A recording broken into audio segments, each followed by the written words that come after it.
Ce matin, je suis tombé sur cette vidéo. Est-ce qu'on a besoin de se prêter la tapisserie de Bayeux pour être ami avec les Anglais? Enfin, moi, les Anglais j'ai des amis anglais, je suis ami avec l'Angleterre, j'ai aucun problème avec l'Angleterre.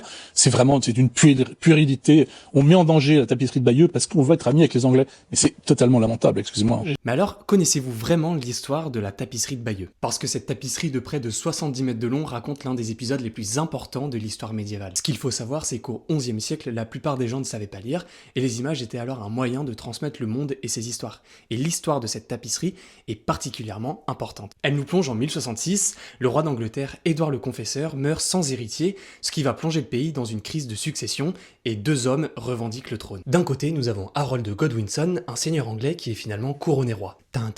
Et de l'autre, Guillaume de Normandie, qui affirme qu'on lui avait promis la couronne. Oh. Et Guillaume traverse alors la Manche avec son armée dans l'espoir de reprendre ce qui lui est dû. Le conflit s'achève lors de la célèbre bataille d'Hastings, le 14 octobre 1066. Harold est tué au combat, Guillaume remporte la victoire et devient Guillaume le Conquérant, roi d'Angleterre. Une conquête qui va profondément transformer l'histoire britannique et même la langue anglaise fortement influencée par le français normand. Mais alors d'un point de vue historique et artistique, cette broderie raconte bien plus qu'une guerre. C'est une fenêtre ouverte sur le Moyen-Âge. Elle nous montre des détails importants, les vêtements, les repas, les bateaux et les animaux de cette époque. Mais alors ce que je trouve fascinant dans cette œuvre, ce n'est pas seulement ce qu'elle raconte, mais aussi la manière dont elle raconte l'histoire. Car ce récit est celui des vainqueurs. Guillaume y apparaît comme un souverain légitime et courageux, alors qu'Harold est présenté comme celui qui n'a pas tenu sa parole. Au final, la tapisserie de Bayeux n'est pas un simple témoignage historique, mais c'est aussi un outil de propagande, une façon de dire au XIe siècle, voilà la version officielle de cette histoire. C'est pour cette raison que son prêt à l'Angleterre est si symbolique. Cette œuvre est née d'une guerre entre deux peuples et est aujourd'hui exposée à Londres comme un symbole de réconciliation